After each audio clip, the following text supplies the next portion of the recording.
안녕하십니까? 네.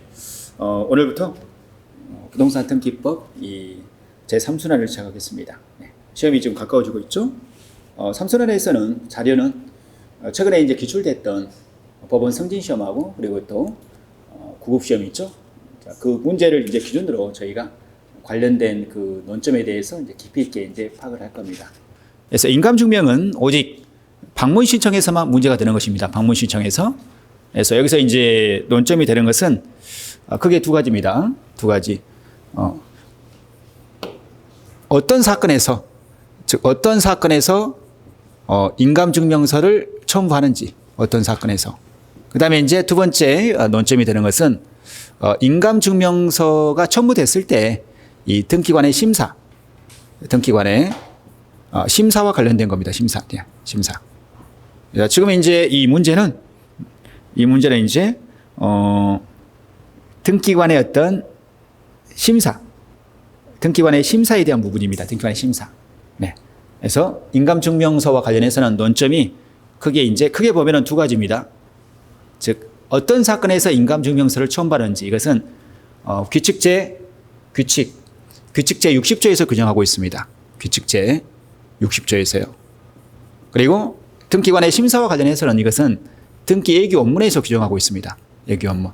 자, 이게 복합 문제가 나오기도 하고 아니면 따로따로 나오기도 합니다. 자, 지금 1번 문제는 바로 두 번째에 대해서 지금 그 지문을 만들었죠?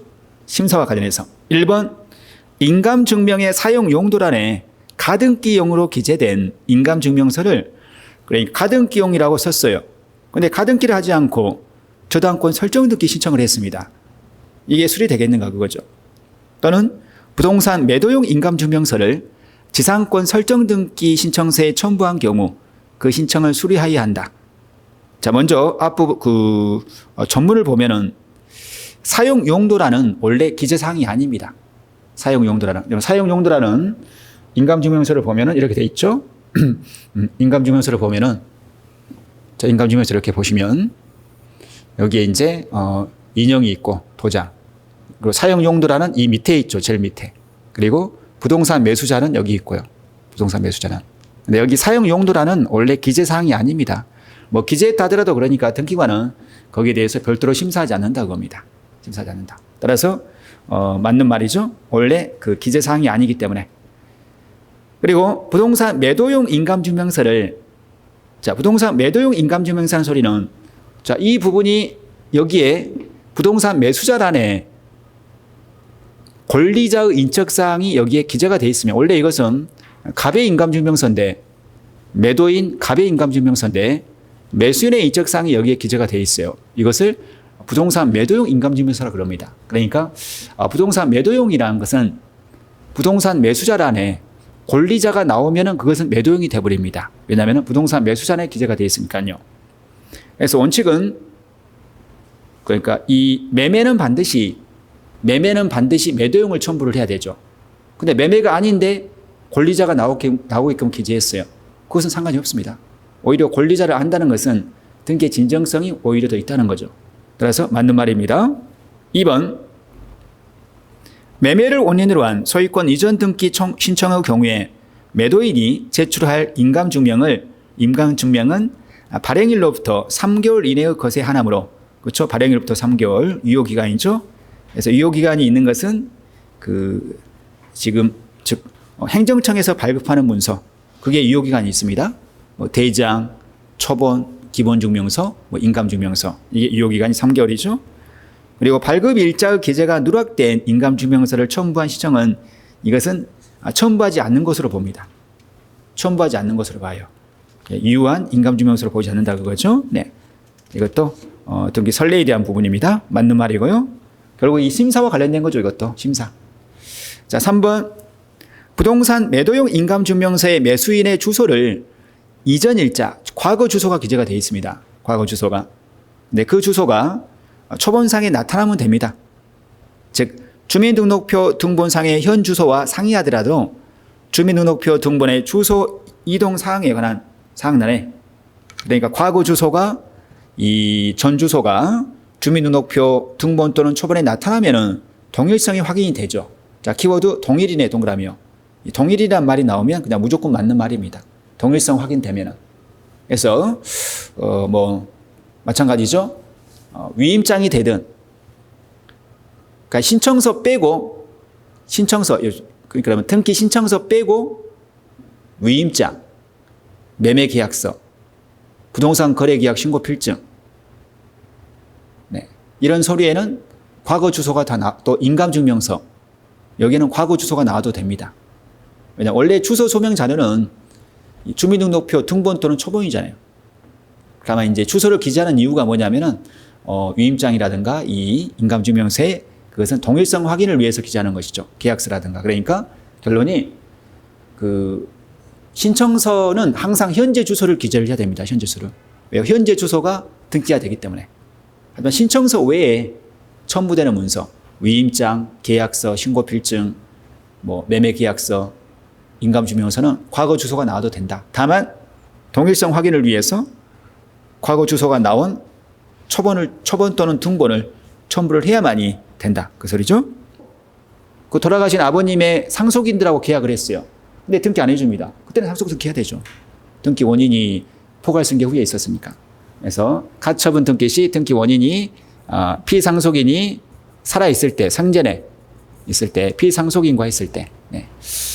반면 이제 반대로 상속 등기가 생략이 안 되는 거. 자, 시험에 자주 나오는 것만 지금 한번 돌이켜 보면요. 상속 등기를 생략한다. 상속 등기를 걸치지 않고 그게 틀린 문항인 게 있습니다. 틀린 문항인 게. 자, 대표적으로 저희가 정리해 보면은 그러니까 상속 등기를 반드시 해야 되는 거. 반드시 필요로 하는 거. 자, 뭐가 있죠? 특히 그 단골로 아주 자주 나오는 게 있죠. 수용. 수용에 따른 소유권 이전 등기 수용. 네. 수용. 이게 가장 자주 나오죠. 수용에 따른 소유권 이전 등기 시 상속 등기를 생략한다? 틀리죠. 이건 이제 그 보상급 지급을 상속인들이 정확히 받아야 되잖아요. 그래서 그런 문제 때문에 그런 겁니다.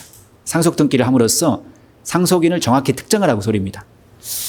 이거 이제 또 뭐 이 부분은 자주 나오는 부분은 아니지만 그래도 정리해주면 가압류 등기 시 무조건 상속 등기해야 됩니다. 가압류 등기 시 돈을 그 망자한테 빌려줬던 상속인한테 돈을 빌려줬던 이것은 부동산 자체에 대한 등기 원인과는 상관이 없거든요. 금전채권자이기 때문에. 그래서 27조가 적용되지 않기 때문에 그렇습니다.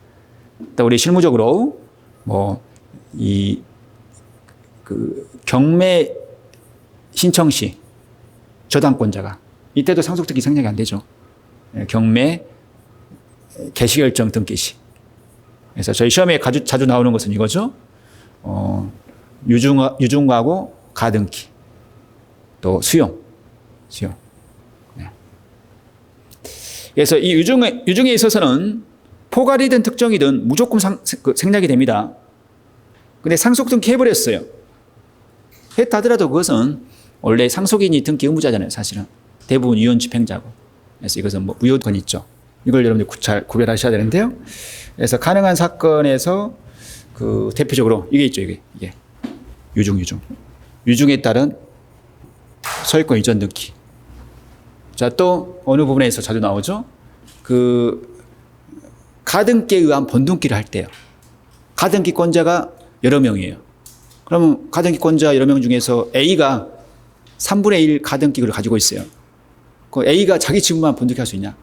3분의 1에 대해서만 소유권 이전 등기하는 방법이 있잖아요. 당연히 인정을 해야 되겠죠. 그래서 가등기에 기한 번등기 시 일부 지분에 대해서만 할 수 있다. 그 소리죠. 할 수 있다. 네. 반면 이제 뭐 일부 지분에만 안 되는 게 있죠. 대표적으로 뭐가 있어요? 보존 등기. 소유권 전부가 그 등기가 되기 때문에 보존 등기는요. 일부 지분만 보존 등기 안 되죠. 자, 또 자주 나오는 게 상속 등기. 상속에 따른 소유권 이전 등기. 이것은 규칙제 52조 7호에서 아예 사건이 등기할 것이 아닌 경우라고 명문으로 규정하고 있죠. 그다음에 협의 분할이 있을 수가 있기 때문에 그렇습니다. 그래서 대표적으로 안 되는 거 이게 있죠. 보존 등기 일부 지분만 안 된다. 이것은 일물 일권주의에 반합니다. 또 상속 등기 안 된다. 네. 일부 지분에 대해서는. 예, 각자 자기 지분만에 대하여 소유권 이전 등기를 청할 수가 있다.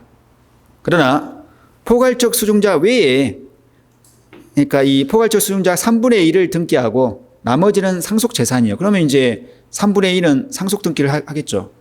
근데 등기 원인이 다르죠. 등기 원인이 다르니까 각각 해야 되겠죠. 일괄 신청이 아니라. 그렇죠. 각각의 동그라미요. 이걸 뭐 일괄 신청하여야 한다. 그럼 틀리겠죠. 자, 이제 신청의 방법입니다. 1번 수중자 명의로 직접의 동그라미요. 그러니까 상속 등기가 생략이 된다고 합니다. 어차피 이것은 상속인들이 또 등기를 해줘야 되잖아요. 그래서 이것은 특정이든 포괄이든. 근데 상속 등기 돼버렸어요. 그 등기를 무효 등기로 보지는 않습니다. 의무자 앞으로 된 거기 때문에 말소하지 않고 곧바로 유증에 따른 이전 등기를 하면 되겠죠. 네.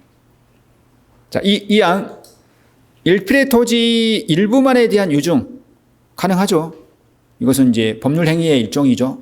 유증은 얼마든지 가능하다. 다만 등기하려면은 분필 등기를 해야 되겠죠. 자, 이 항은 수중자가 포기한 겁니다. 그러니까 포기하지 않는 부분만 등기하면 되겠죠. 분필 등기 해가지고. 그렇죠? 네. 사망 가등기. 생전 중에는 X요. 철회의 자유가 있기 때문에 생전 중에는 X, 생전 후에만 가능하다. 네. 자, 신청 정보. 가는 중요하지 않고요. 나에서는 사망이 효력 발생 일자죠. 근데 조건과 기한이 붙었어요. 그때는 조건이 성취한 날, 기한이 도리한 날. 만약에 사회복지법인을 설립했을 때 등기할 수 있다 그러면 사회복지법인을 설립했다는 법인 등기부 등본을 첨부해야만이 이제 등기가 수리되겠죠. 그래서 조건이 성취한 날, 기한이 도리한 날을 원인 날짜로 기재한다.